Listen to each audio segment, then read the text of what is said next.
Hello everyone, and welcome back to the Web3 Daily Report.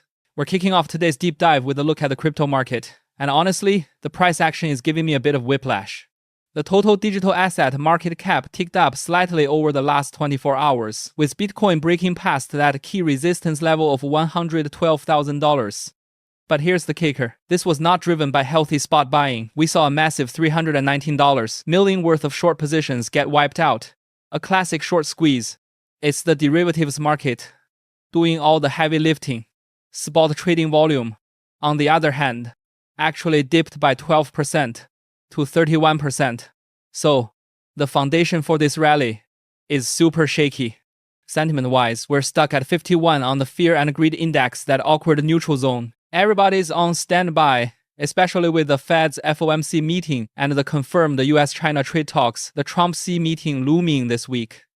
All that macro uncertainty is just sitting on top of risk appetite. Right now, the battleground for bulls and bears is that $115,000 to $116,000 range. Whether we hold it or not is entirely dependent on the macro wind direction. Be sure to keep market risk in mind. Let's pivot to the biggest trend everyone's talking about today. Does it directly affect US investors? I think it absolutely does, because it points to a times structural shift times in global finance. What I'm referring to is the quiet revolution of stablecoins. Now, I know you're thinking, it's just a token pegged to the dollar. Big deal. But have you seen the numbers? The total stablecoin supply has shot up an insane 63% over the past year. That is not retail noise. That is institutional utility. And the focal point is the Gulf region, specifically the UAE and Saudi Arabia. These centers are becoming adoption frontiers. The UAE's digital asset adoption rate is now at 30%. Why are they leading? Because of *** regulatory clarity. They are treating stablecoins not as speculative assets, but as critical financial infrastructure. This is a direct shot at the friction-heavy, slow, old-school SWIFT remittance system. By proactively embracing regulated stablecoins, the GCC states are dramatically optimizing their trade finance and cross-border payments. The signal to me is crystal clear. While the US and Europe are still arguing about comprehensive regulatory frameworks, these Middle Eastern financial hubs are using Web3 infrastructure to silently gain a massive competitive edge on the global stage. This isn't just a crypto story. It's a global financial power play, and we need to understand that the infrastructure war is already well underway. Let's dive into the first major headline: Wall Street's revaluation of Web3 infrastructure. JPMorgan just dropped a compelling report. What's the big takeaway? They are predicting that Coinbase's Layer 2 network, Base, could see its potential native token hit a market capitalization of up to $34 billion, and they backed that up by raising their Coinbase stock price target to $404, projecting out to December 2026. Why does this valuation matter? It's a complete game changer. Wall Street is no longer viewing Coinbase just as a centralized exchange that relies on transaction fees. JPMorgan's analysts are modeling this valuation based on Base's on-chain activity, which boasts over $5 billion in total value locked and more than 9 million daily transactions. They're essentially quantifying the value of a Web3 protocol's cash flow and turning it into an equity thesis. This analysis reveals Coinbase's core times, transformation times narrative. The analysts specifically highlighted that launching a Base token would equitize the success of the network, which is a massive win for coin shareholders. Their estimates suggested that if Coinbase retains 40% of the token supply, it could add anywhere from $4 billion to $12 billion in potential equity value. But there's more. JPMorgan also speculated that Coinbase might tweak its USDC yield distribution strategy. Right now, Coinbase earns about $400 million annually from interest on Circle's USDC reserves, and most of that is passed back to users. Analysts anticipate Coinbase might restrict these payouts, offering them only to premium subscribers, like Coinbase One. If they implement this, the company could pocket an additional $374 million in stable recurring profit annually. This isn't just news, it's a strategic shift. Coinbase's story is moving away from volatile trading fees and towards *** stable subscription, revenue *** and *** infrastructure, profit ***.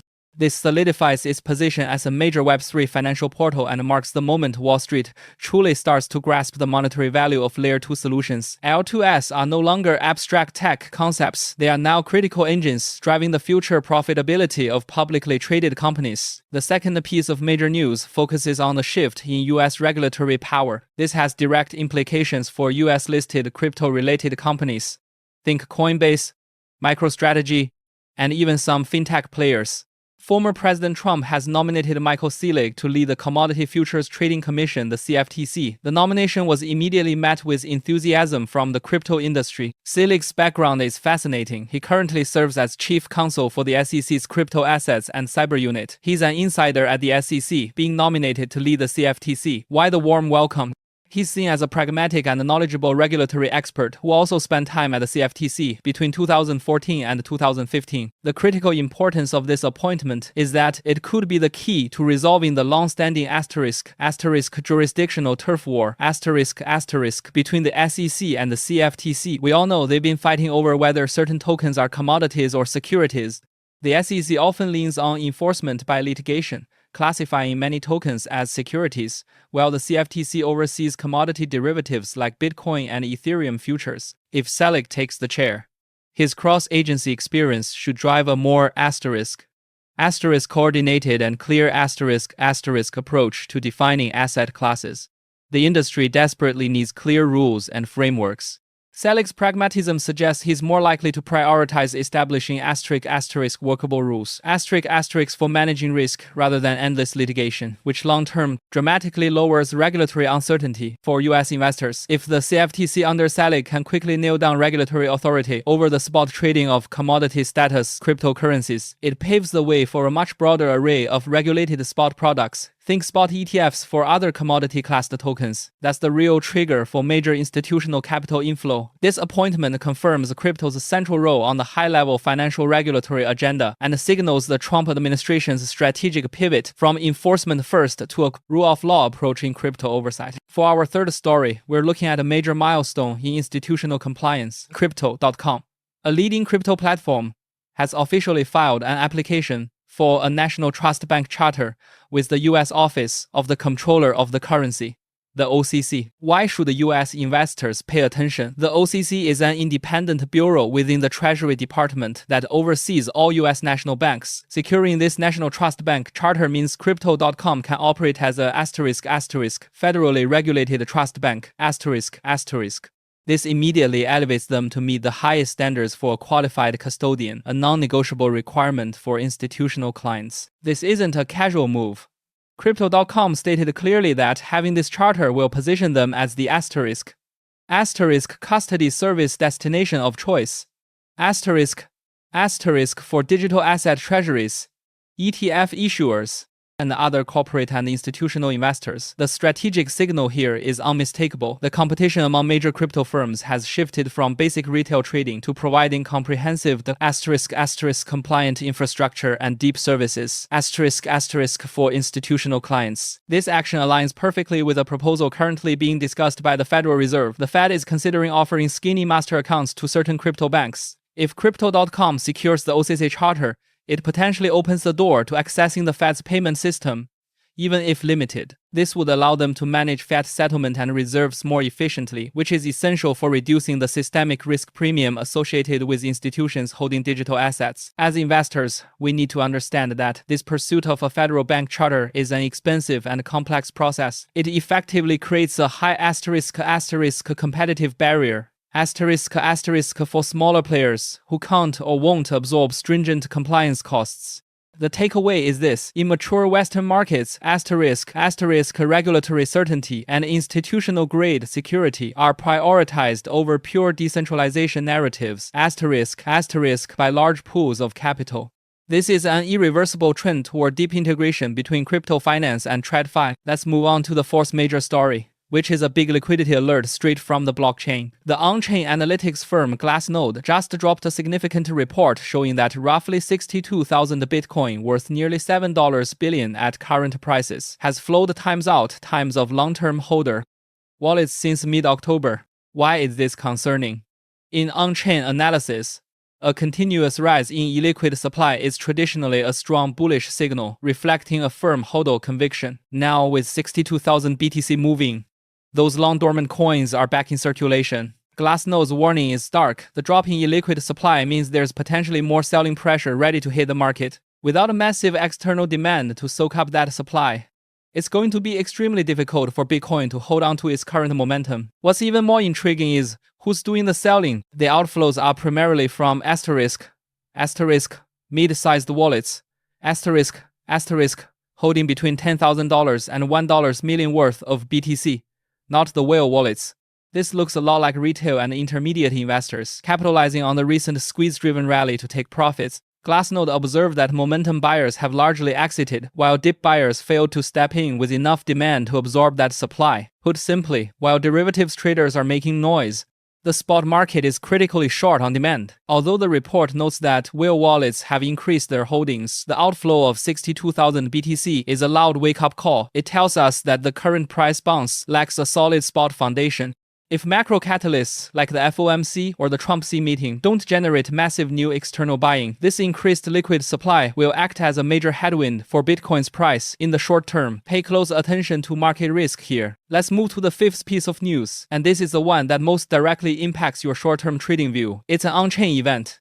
The entire crypto derivatives market saw nearly $393 million in liquidations over the last 24 hours, with a massive $319 million coming from short positions. This overwhelming short liquidation is the mechanical force that drove Bitcoin's price quickly from $111,453 to $113,572, successfully punching through that $112,000 threshold. This dynamic is known as a short squeeze. A huge volume of traders had their stop losses clustered near the $112,000 resistance. Once that level was hit, the cascade of forced buying amplified the upside movement dramatically. So, this rally is purely mechanically driven, not supported by sustained, large-scale spot demand. Now, traders are focusing on the next key resistance zone, $115,000 to $116,000. We also can't forget the macro catalysts, the FOMC meeting and the US-China trade talks this week. If the bulls want to hold this ground, they must demonstrate sufficient spot buying power in the face of macro news. This liquidation burst is a stark reminder of how fragile, highly leveraged positions are when facing macro uncertainty. They amplify volatility but don't provide long-term stability. Now for the sixth and final piece of major news, which is about Web3 infrastructure integration, and I think it's a huge signal about the maturity of the enterprise sector. Fireblocks just announced the acquisition of Dynamic, a move that's being framed as completing their service stack from custody to consumer. Fireblocks is the established leader in enterprise-grade digital asset security and custody. Their entire business model revolves around providing secure MPC wallets and asset transfer services for institutional clients. Dynamic, conversely, is a crypto authentication and wallet connection startup. Their expertise lies in simplifying the user experience, allowing people to easily connect to decentralized applications using familiar logins like email or social media accounts. This M&A event highlights the *** last mile challenge, *** for institutional Web3 adoption. Institutional clients demand top-tier security and compliance, but their end users expect a seamless, frictionless experience. Fireblocks solved the institutional security problem, while Dynamic solves the user on-ramp problem. By acquiring Dynamic, Fireblocks can now offer a complete service stack from back-end custody and compliance to front-end user identity and wallet connection, effectively closing their strategic loop from ** custody to consumer. **, this integration is highly significant. Future enterprise-grade Web3 solutions must be **, end-to-end, **, combining institutional high-security requirements with consumer low-friction user experience. For me, this transaction is yet another strong confirmation that the Web3 industry is accelerating its move toward mainstream commercial application. If you found this helpful, please remember to hit that like button to support us. We are here every day, filtering the core information in the Web3 world that is most relevant and closest to generating wealth. We hope that this curated summary of content helps you make more rational and informed decisions on your Web3 investment journey. Additionally, I've prepared exclusive registration links for major exchanges in the comment section below. These are high rebate offers we secured for our fans, aiming to save you some costs on your investment path. Let's stay rational, move steadily, and get rich slowly in the Web3 world. May all of your crypto assets grow steadily. We'll see you tomorrow.